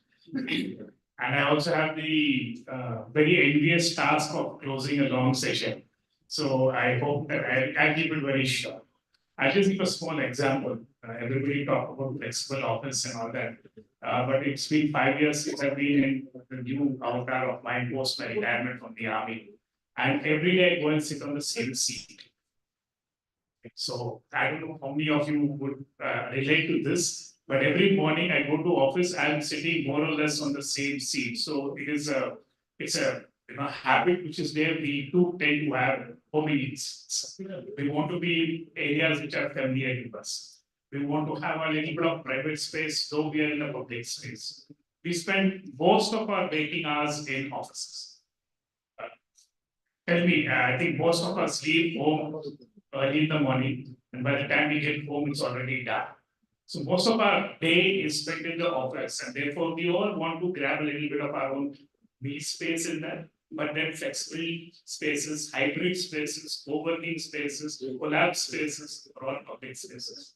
They've taken away the gap. How do we transition from the technical, the old cabin to this new place? I don't know how many of you are there who have transformed from the old system for the facility managers who had to move from the cabin for every senior person to asking them to come out and sit in the open. I don't think that was a good or an enviable task for anybody. It needed something to be led from the front. We needed seniors to come out and be willing to sit in that open space and be part of the change. Very difficult. Because the older the people are, the seniors are generally older. Don't take my example, but still, they are a bit, okay, let's not say older, let's more senior in service. And they are more used to the old thing. And they are the people who have to come and change the most. And they are the influencers, they are the decision makers, they are the people who are actually managers. So we need to understand the new way of doing things. They have to lead the change from outside. It's a powerful statement if the CEO of a company comes out and sits in a common area, or a manager or an MD comes and sits in a front area, and then everybody else will follow suit. And I think thousands of examples are there where corporates have got this inbuilt culture of leading change there. So training absolutely required. How we go about it, you can do it like the army, says you jolly well do it. And we send you off to a course which is far away from family and home, and they shut you up in a campus and say you learn and then you come back. Okay, that's one way of doing it. Oh, we have a collaborative, more nuanced way of doing it. Managers need to be trained for every role which they're coming into, and also into every situation and change. And mind you, we are in a time of tremendous change. Last 3 years have witnessed a workplace disruption like none, and the technology which is leaping at us and changing so fast. We're already designing yesterday's office. All the architects here are going to agree that we were already designing yesterday's office, and technology which is 2 years old. Technology is keeping up so fast. So we will have to be a flexible and trained managerial staff. And I think change comes from the top. Yeah. Thank you. Thank you. And I'm sorry, guys. That's why I went up there. It's not me. Thank you, Karan. And that is the last question, just to wrap up. See, we all of us have spoken. Yeah, I'm bang on time. I'm giving back 3 minutes to all of you. So we all are from a different aspects of ensuring that an employee has a good working environment when he or she walks into the office space, right? We are architects or facility managers or IPCs, right, or co-working, right? As a nutshell, I think we all have to work together to ensure this work, then the changing work and the changing workplace gets to that place, and the experience also is at par to what the expectation is, right? So thank you so much for hearing us patiently, and once again, really very sorry for holding you back from your drinks and dinner. Over to you, Rashmi.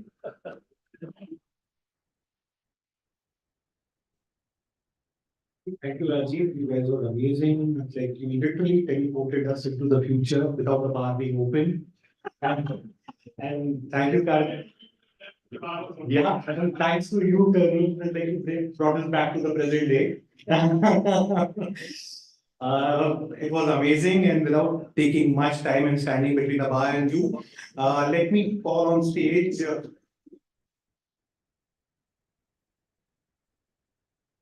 Mr. Rakesh Kumar from MRF Vapacure and Pratyush Panda from Corbo to felicitate the eminent panelists.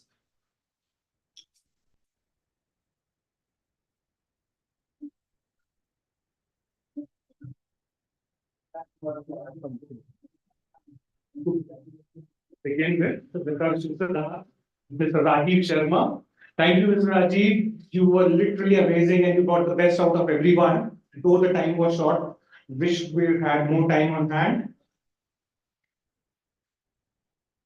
Ali, you can step ahead.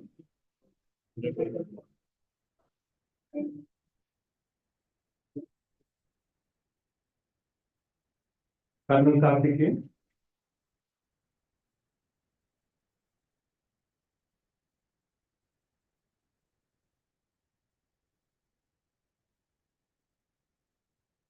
Kiran ma'am, you can step ahead.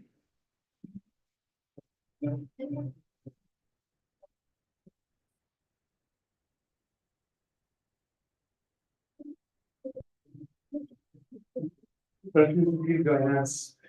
Pratik, you can.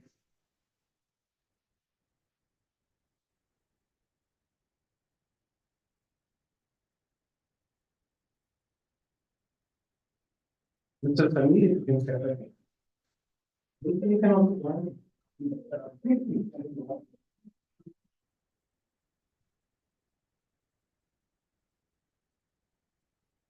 May I please request all of you to stay behind for a group photo? You can join Pratish for a group photo.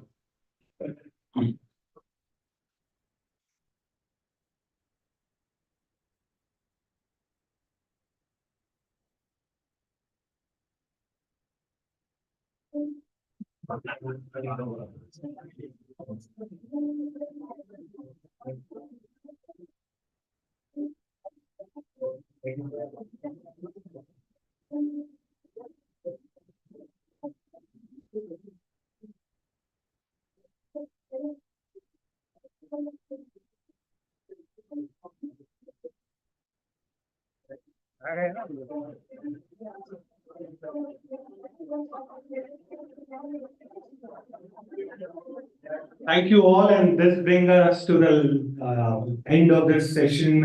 I guess there was a lot of learning and take back. The bar is open for you now. The night is still young. Please enjoy. Thank you. Thank you once again. This is Enrique Saudi signing off tonight with a promise to come back again, with a bigger and better event next time. Thank you.